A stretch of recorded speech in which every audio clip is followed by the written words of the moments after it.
Om Shri Sai Ram. Chapter 6. Hema had come from Toronto with her children for their summer vacation. The school break was drawing to a close and they were preparing to go back to Canada. On the evening of 28th August 2003, Ma was sitting in the mandir with them. Ishan, who was almost 8 years old at that time, said, "Nani, it is time for us to go back to Toronto. Please ask Swami to come and stay here with us for a few days." Ma said, "Why don't you write a letter to Swami and invite him?" Immediately, Ishan got a pen and paper and wrote a letter. Praying to Swami, he placed it on the step before his picture. Less than 5 minutes had passed when he asked Ma, "Nani, do you think Swami would have blessed the letter?" "Not yet, Ishan. Wait," she replied. But Ishan was very eager. He sat with his eyes closed. After 10 minutes, he opened the letter, put it back, and sat again to pray. After a while, when he looked for the second time, he exclaimed with joy, "Nani, Swami has blessed the letter. He will come." They cleaned and prepared the mandir for the Lord. They also placed a couch for him to rest on and covered it with an orange-colored silk sari. Flowers were arranged for and the mandir was beautifully decorated. There was a sense of awe and much anticipation. With hearts full of prayer, they retired for the night. The next morning, while Ma was doing Namasmaranam, Swami came to give her darshan. He asked her to take Padanamaskar and said that he would stay for 5 days.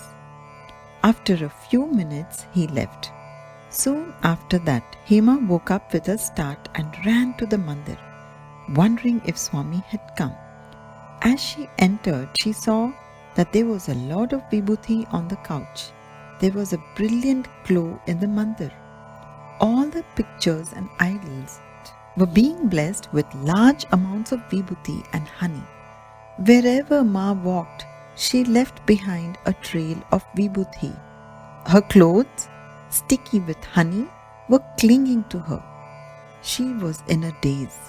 The children who were awake now were excitedly collecting vibhuti from all over the house. Word spread that Swami had come to Sai Nilayam to stay for 5 days. Devotees were coming all day to have darshan of the mandir. Some sat to do Parayanam, while others did Namasmaranam. There was much amazement and wonder at the visible manifestations of divinity. The next day, before the break of dawn, Swami made a revelation. That day, the Lord came to Sai Nilayam in both his forms. As Ma stood before them, to her left was Swami and to her right was Shirdi Baba. Looking at Ma, his eyes soft with love, Swami asked, "Do you know our relationship in your previous birth?" She replied, "No, Swami." Swami said, "You are Shirdi Baba's mother." Ma was silent. Shirdi Baba was looking at her with deep concern. He nodded and said in Hindi, "Ha, Ma, ho." "Yes, you are the mother." Ma says that she was unable to react. Feeling bewildered, she slowly turned to look at Shirdi Baba, then to Swami, and back again to Shirdi Baba. She says that she did not feel anything.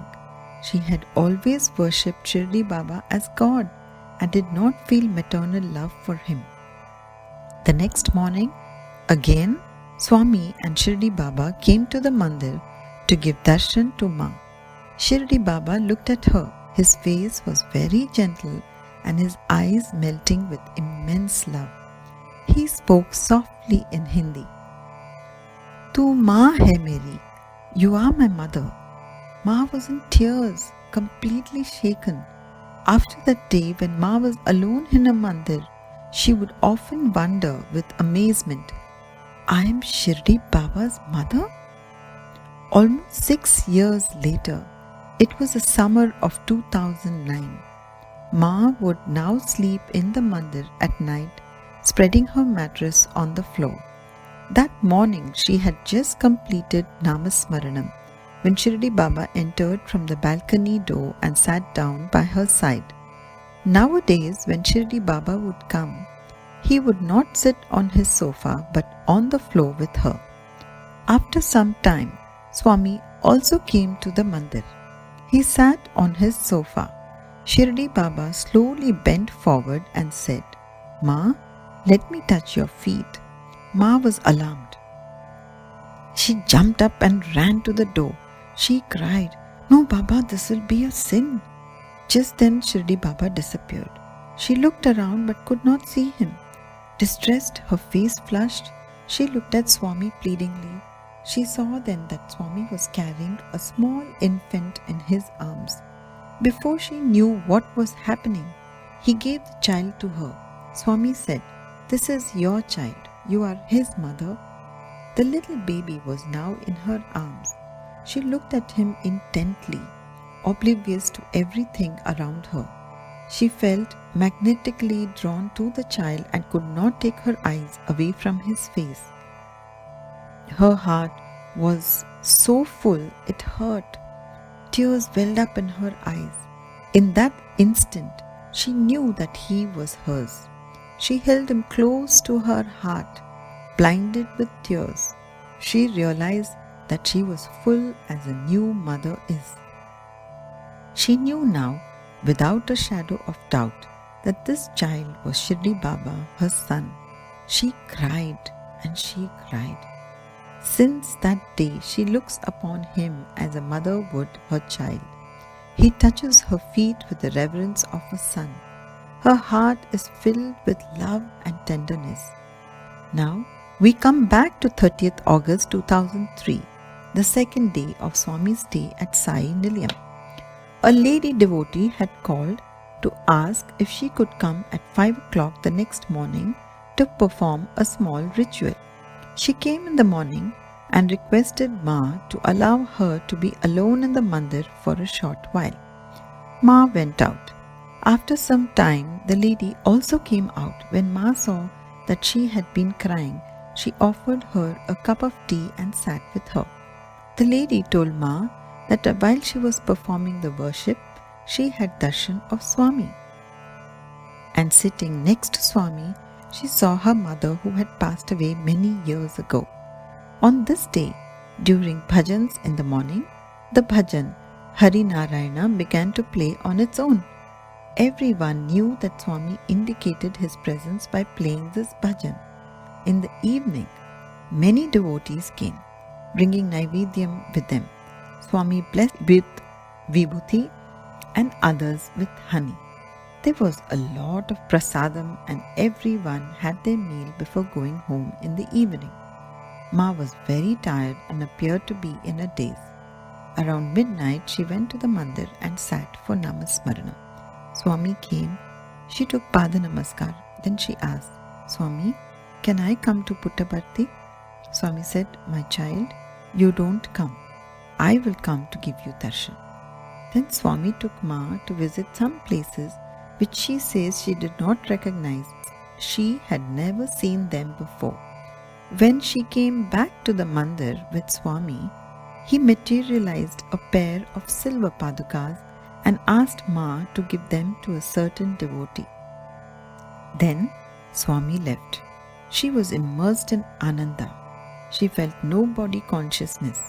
She was in the mandir, she says, but did not have the feeling of being there physically. After some time, when she began to slowly come out of it, she thought, "What am I doing here?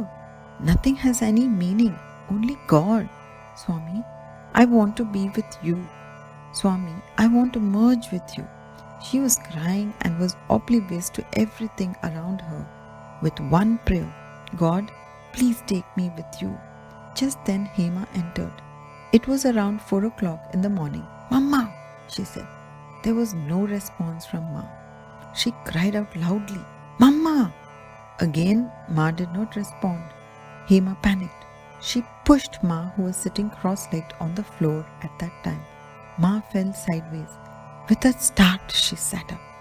Bewildered, she looked at Hema and said, "I am going with Swami." Hema shouted in panic, "This cannot be. Swami, please leave. Go away. I don't need you. I need my mother." She was hysterical. Ma pleaded with her, "Please let me go. Please understand. I have completed all my duties. I have no desires." Hema was very afraid. She was crying and shouting at the same time, "Swami, please leave." Ma surrendered. She thought maybe the time for me to go has not come yet. She kept quiet. Then Hema saw that Vibhuti was flowing out from Ma's fingers. She saw with complete amazement that something was coming out from the tips of her nails. She held her breath.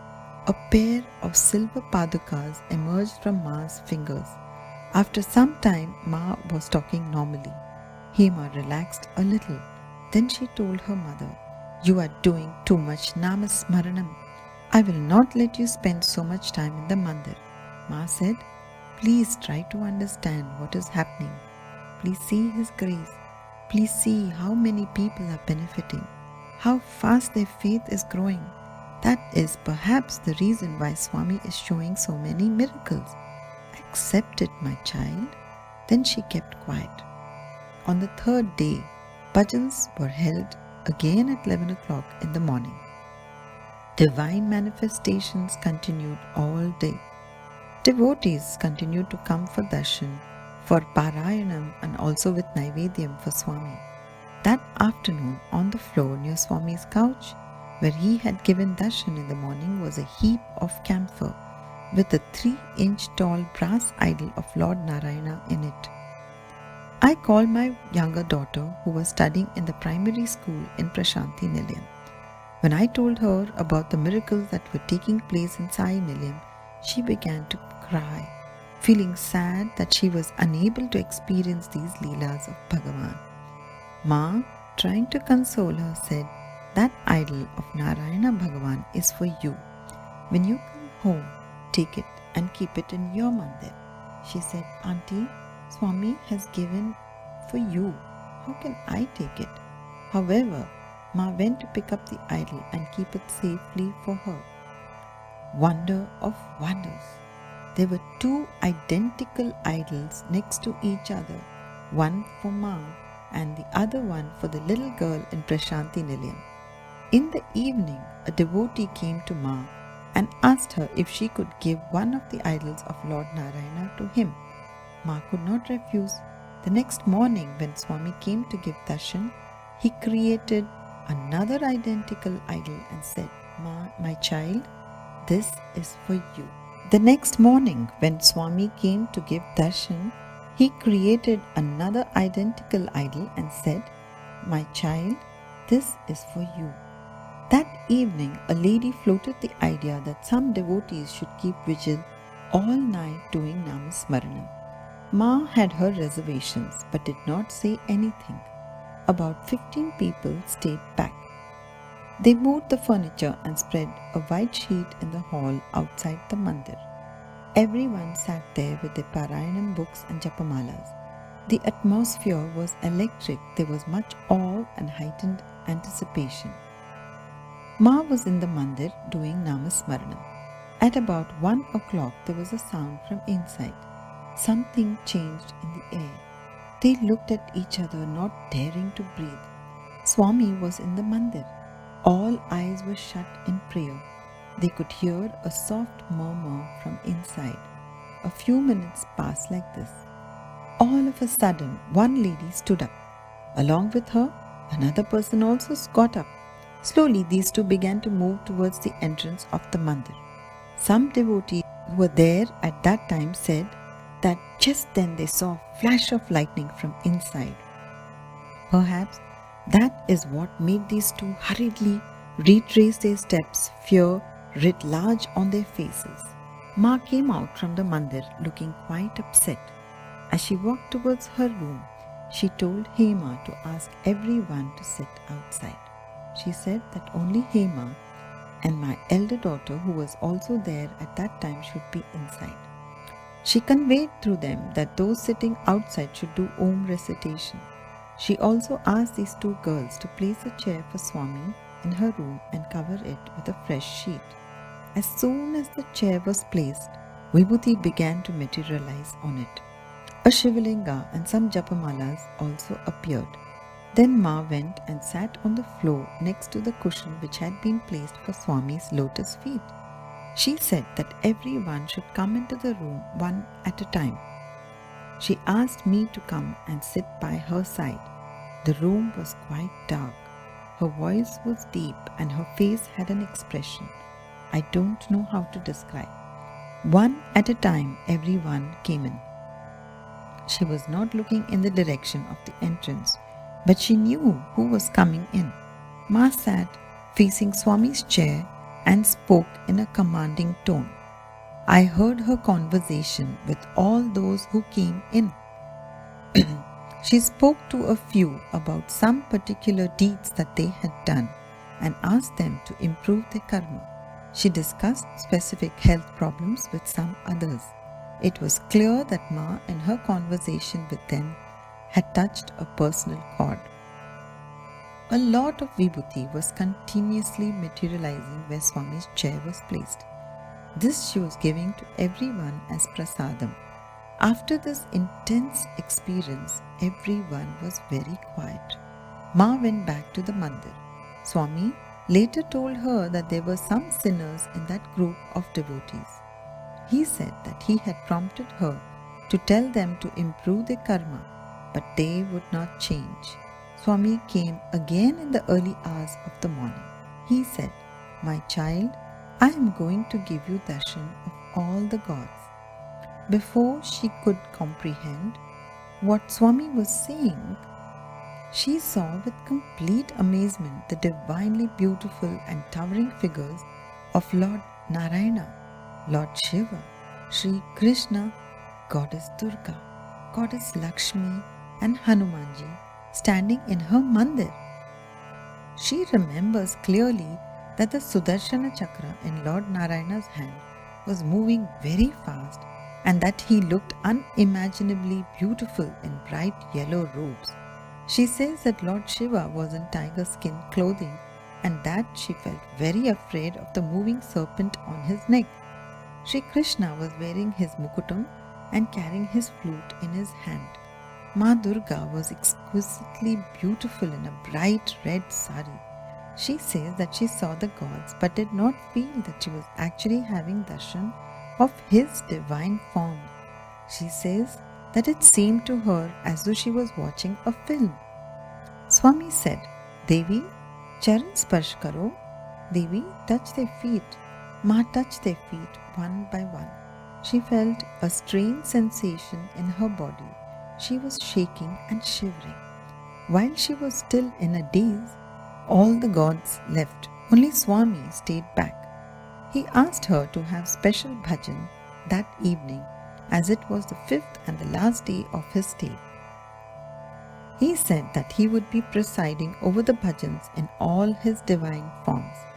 As per Swami's directions, bhajans were organized in the evening. Ma was not sitting in the mandir during bhajans, as there was not enough room inside. She sat out and asked me to sit with her. She said that during the bhajans she was having darshan of all the beautiful forms of God who had come to the mandir in the morning. She said that the gods were smiling and looked very happy. While uncle was performing the aarti, Ma told me that she could see all the gods walk out of the main door towards the steps that were going down. She was crying silently at that time, for those enchanted days were drawing to a close. The next morning, Swami came to give darshan and asked her to take Pada Namaskar. He told her not to feel sad and assured her that he would continue to come to give her darshan. Om Sai Ram. Om Shri Sai Ram. At the lotus feet of my beloved Bhagavan Shri Satya Sai Baba, my day starts with Swami and ends with Swami, as I consider the Lord a big part of my life. Whenever I do something important, I remember Swami, and right now, as I'm writing this passage, I have a picture of Swami with me. I have been devoted to Swami from a very early part of my life. I was born in Lucknow on November 23, 1995, and I am fortunate enough to share my birthday with the Lord. I have spent a part of my childhood in Lucknow, growing up being surrounded by Swami's miracles. As I was growing up, I used to see vibhuti, honey, sandal powder, and vermilion appear on Swami's pictures. I used to hear bhajans, specifically Hari Narayana, playing even when there was no cassette present in the player. Since I was a very young child, I was fascinated by all these miracles that were happening around me that triggered my curiosity and brought me even closer to Him. As a young boy, whenever I visited Sai Nilayam, where my grandparents live, I used to see people's prayers coming true. I used to wonder how this was possible and why this happened.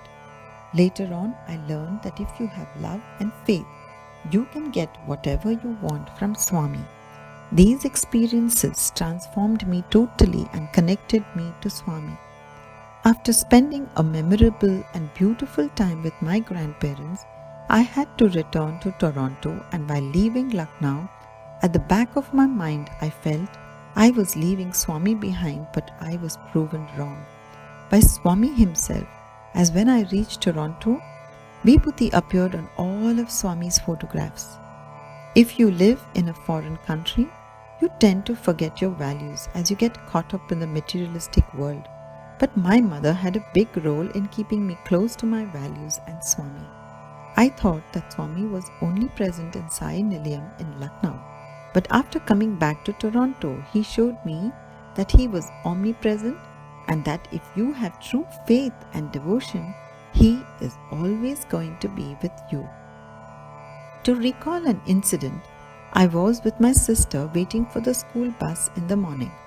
Suddenly, I felt the world had come to a standstill as there were no cars or people on the road, no birds chirping in the early morning sun, and there was an unusual pin-drop silence. During this time, I felt a form of energy around me, and I felt a hand being placed on my shoulder. And I at once knew that Swami's presence was with me. This eerie situation was broken by the arrival of the school bus, and everything returned to normality. Later on, I learned that a serious situation had occurred there in the morning when I was waiting at the bus stop that had required police presence. But Swami had shielded us from that eventuality and had taken us under his protective wings. By experiencing this, I realized that Swami's message to all his children is that if you have faith, love, and true devotion, he will always be there at every step of the way. For the Lord himself has said, "Take one step towards me, I shall take 100 towards you. Shed but one tear for me, I shall wipe away 100." This was shared by Ishan Gulati, Toronto. Om Sai Ram, at the divine lotus feet of my beloved Swami. As I was growing up, my grandmother told me the story of Swami blessing me with a red tika on my forehead on the day of my birth, which was May 30th, 2000. Even though it has washed, it is still sometimes visible. This represents that Swami is very close to me all the time. When I was 3 years old, I went to live with my grandparents in Lucknow. As Swami kept visiting my grandmother, I kept becoming curious about some of his miracles. I used to ask my grandmother about Swami each day and telling her to tell him to appear in my visions. After some time, he came in my visions several times, which made me come even closer to the Lord. Day by day, his miracles fascinated me, and that brought me more close to Swami. I remember an incident which occurred in 2003 when I was about 4 years old. My brother wrote a letter to Swami at Sai Nilayam, and Swami blessed the letter, and the next day he came to Sai Nilayam 5 days in a row. There was a big rush of people there to earn the blessings of our wonderful Lord. This fascinated me enormously because at such a young age I experienced all this which got me truly close to Swami. After living a memorable experience with my grandparents, I left Lucknow to go back to Toronto. This didn't influence my belief in Swami. Even though I was very far from India, I still prayed and trusted Swami. Even after praying in Canada, my wishes still come true. God is everywhere. He is always near us, helping us through every bump in the road. Om Sai Ram. Koti Koti Pranam Swami for always being with us. Ishna Gulati, Toronto. Om Shri Sai Ram.